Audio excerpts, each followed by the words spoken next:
ಜೈ ಶ್ರೀರಾಮ್, ಜಯ ಆಂಜನೇಯ. ಎಲ್ಲರಿಗೂ ನಮಸ್ಕಾರ. ಇಂದಿನ ಸಂಚಿಕೆಗೆ ನಿಮ್ಮೆಲ್ಲರಿಗೂ ಪ್ರೀತಿಯ ಆತ್ಮೀಯ ಸ್ವಾಗತ. ನಾನು ನಿಮ್ಮ ಮೀನಾಕ್ಷಿ ಶೆಟ್ಟಿಯನ್. ಹಿಂದಿನ ಸಂಚಿಕೆಯಲ್ಲಿ ರಾಮ ಲಕ್ಷ್ಮಣರು ಗಂಗಾ ನದಿಯ ಬಗ್ಗೆ ತಿಳಿದುಕೊಳ್ತಾ ಇದ್ರು. ಆದ್ರೆ ಅವ್ರಿಗೆ ಆ ಕತೆ ಅಷ್ಟನ್ನೇ ಕೇಳೋ ಒಂದು ಆಸಕ್ತಿ ಇರಲಿಲ್ಲ.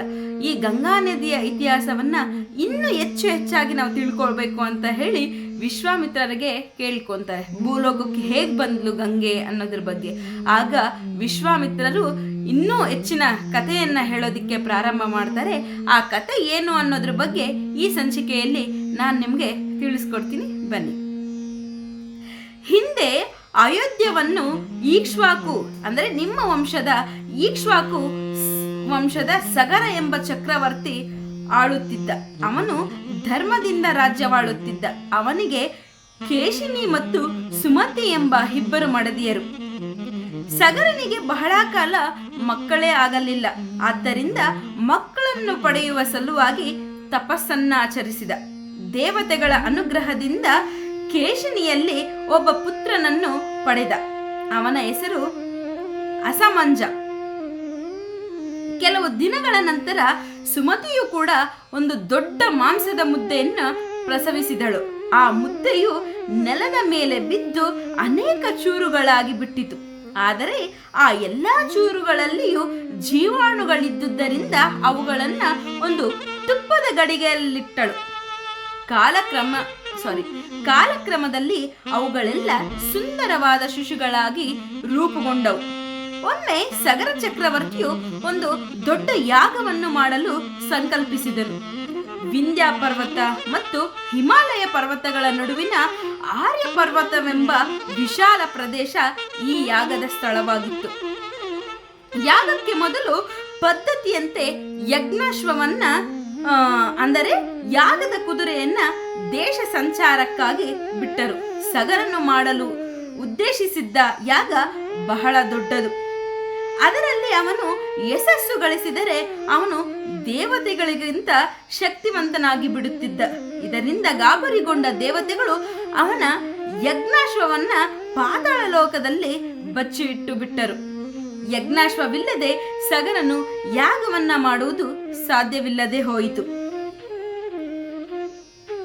ಸಗರನಿಗೆ ತುಂಬಾ ಚಿಂತೆಯಾಯಿತು. ಅವನು ತನ್ನ ಮಕ್ಕಳನ್ನ ಕರೆದು, ಮಕ್ಕಳೇ, ನಮ್ಮ ಯಜ್ಞಾಶ್ವವನ್ನ ಯಾರೋ ಅಪಹರಿಸಿದ್ದಾರೆ. ಇದರಿಂದ ಯಜ್ಞ ನಿಂತು ಹೋಗುತ್ತದೆ, ನಮಗೂ ಕೆಡುಕುಂಟಾಗುತ್ತದೆ. ಆದ್ದರಿಂದ ನೀವೆಲ್ಲರೂ ಇಡೀ ಭೂಮಂಡಲದ ಪ್ರದಕ್ಷಿಣೆ ಮಾಡಿ ಯಜ್ಞಾಶ್ವವನ್ನ ಹುಡುಕಿಕೊಂಡು ಬನ್ನಿ ಎಂದರು. ಆ ರಾಜಕುಮಾರರು ತಂದೆಯ ಆದೇಶದಂತೆ ಕುದುರೆಯನ್ನು ಹುಡುಕಿಕೊಂಡು ಲೋಕದಲ್ಲೆಲ್ಲ ಸುತ್ತಾಡಿದರು. ಕಾಡು ಮೇಡುಗಳನ್ನ ಕತ್ತರಿಸಿದರು.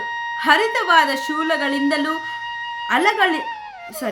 ಅಲಗಳಿಂದಲೂ ಭೂಮಿಯನ್ನ ಭೇದಿಸತೊಡಗಿದರು. ಅನೇಕ ಯೋಜನೆಗಳಷ್ಟು ಆಳವಾಗಿ, ಸಹಸ್ರಾರು ಯೋಜನೆಗಳಷ್ಟು ಉದ್ದವಾಗಿ ಭೂಮಿಯನ್ನ ತೋಡಿದರು. ಇದರಿಂದ ಭೂಮಿಯೊಳಗಿನ ನೀರು ಉಕ್ಕಿ ಉಕ್ಕಿ ಹರಿದು ಸಮುದ್ರವೇರ್ಪಟ್ಟಿತು. ಹೀಗೆ ಸಗರನ ಮಕ್ಕಳು ಸಮುದ್ರವನ್ನ ಅಗೆದದ್ದರಿಂದ ಅದಕ್ಕೆ ಸಾಗರ ಎಂಬ ಹೆಸರು ಬಂತು. ಈ ಕಥೆಯನ್ನ ಇಲ್ಲಿಗೆ ನಿಲ್ಲಿಸ್ತಾ ಇದ್ದೀನಿ. ಇದರ ಮುಂದಿನ ಭಾಗವನ್ನ ಮುಂದಿನ ಸಂಚಿಕೆಯಲ್ಲಿ ತಿಳಿಸ್ತೀನಿ. ಈ ಸಂಚಿಕೆಯ ಒಂದು ಸಾರಾಂಶವನ್ನ ಈಗ ಹೇಳ್ತೀನಿ. ಈ ವಿಶ್ವಾಮಿತ್ರರು ರಾಮ ಲಕ್ಷ್ಮಣರಿಗೆ ಗಂಗೆ ಕಥೆಯನ್ನ ಹೇಳಿದ್ದು ಅವರಿಗೆ ಅಷ್ಟು ಸಾಕಾಗಿಲ್ಲ. ಗಂಗೆ ಭೂಲೋಕಕ್ಕೆ ಬಂದಿದ್ದು ಹೇಗೆ ಅಂತ ಕೇಳ್ತಾ ಇರ್ಬೇಕಾದ್ರೆ ವಿಶ್ವಾಮಿತ್ರರು ಹೇಳ್ತಾರೆ, ರಾಮ ನಿಮ್ಮ ವಂಶ ಅಂದ್ರೆ ಹಿಂದೆ ಅಯೋಧ್ಯವನ್ನ ನಿಮ್ಮ ಈಕ್ಷ್ವಾಕು ವಂಶದ ಸಗರ ಎಂಬ ಚಕ್ರವರ್ತಿ ಆಳ್ತಾ ಇದ್ದ. ಅವನು ತುಂಬಾ ಧರ್ಮದಿಂದ ರಾಜ್ಯವಾಳ್ತಾ ಇದ್ದ. ಅವನಿಗೆ ಕೇಶಿನಿ ಮತ್ತು ಸುಮತಿ ಎಂಬ ಇಬ್ಬರು ಮಡದಿಯರಿದ್ದರು. ಸಗರನಿಗೆ ಬಹಳ ಕಾಲ ಮಕ್ಕಳೇ ಆಗಲಿಲ್ಲ. ಅವನು ಮಕ್ಕಳನ್ನ ಪಡೆಯುವ ಸಲುವಾಗಿ ಒಂದು ತಪಸ್ಸನ್ನ ಮಾಡ್ತಾನೆ. ಆದ್ದರಿಂದ ಮಕ್ಕಳನ್ನು ಪಡೆಯುವ ಒಂದು ತಪಸ್ಸನ್ನ ಮಾಡಿದಾಗ ದೇವತೆಗಳ ಅನುಗ್ರಹದಿಂದ ಕೇಶಿನಿಗೆ ಒಬ್ಬ ಪುತ್ರನನ್ನ ಪಡಿತಾಳೆ. ಅವನ ಹೆಸರು ಅಸಮಂಜ ಅಂತನ್ಬಿಟ್ಟು. ಹಾಗೆಯೇ ಕೆಲವು ದಿನಗಳ ಆದ್ಮೇಲೆ ಈ ಸುಮತಿಯು ಕೂಡ ಒಂದು ದೊಡ್ಡ ಮಾಂಸದ ಮುದ್ದೆಯನ್ನ ಪ್ರಸವಿಸ್ತಾಳೆ. ಅಂದ್ರೆ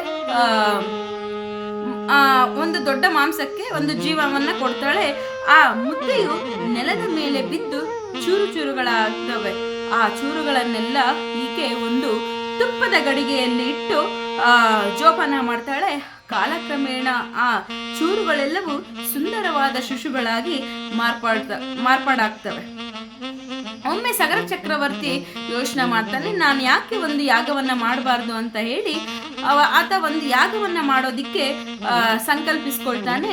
ಆ ಯಾಗನ ವಿಂಧ್ಯ ಪರ್ವತ ಮತ್ತೆ ಹಿಮಾಲಯ ಪರ್ವತಗಳ ನಡುವಿನ ಆರ್ಯ ಪರ್ವತವೆಂಬ ಜಾಗವನ್ನ, ವಿಶಾಲ ಪ್ರದೇಶವನ್ನ ಯಾಗಕ್ಕಾಗಿ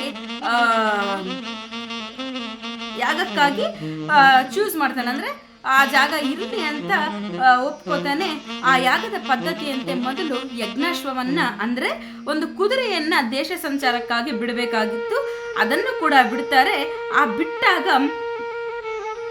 ದೇವತೆಗಳಿಗೆ ಭಯ ಶುರುವಾಗುತ್ತೆ. ಯಾಕಂದ್ರೆ ಒಂದು ವೇಳೆ ಈ ಯಾಗ ಏನಾದ್ರೂ ಸಕ್ಸಸ್ ಆದ್ರೆ, ಯಶಸ್ವಿ ಆದರೆ, ಈ ಸಗರ ಚಕ್ರವರ್ತಿ ದೇವತೆಗಳಿಗಿಂತ ಶಕ್ತಿಶಾಲಿ ಆಗ್ಬಿಡ್ತಾನೆ ಅಂತ ಹೇಳಿ ಆ ಯಾಗದ ಸ್ಥಳವನ್ನ ಪಾತಾಳ ಲೋಕದಲ್ಲಿ ಬಚ್ಚಿಟ್ಬಿಡ್ತಾನೆ. ಇದರಿಂದ ಗಾಬರಿಗೊಂಡ ದೇವತೆಗಳು ಈ ತರ ಮಾಡಿದ್ರಲ್ಲ ಅಂತನ್ಬಿಟ್ಟು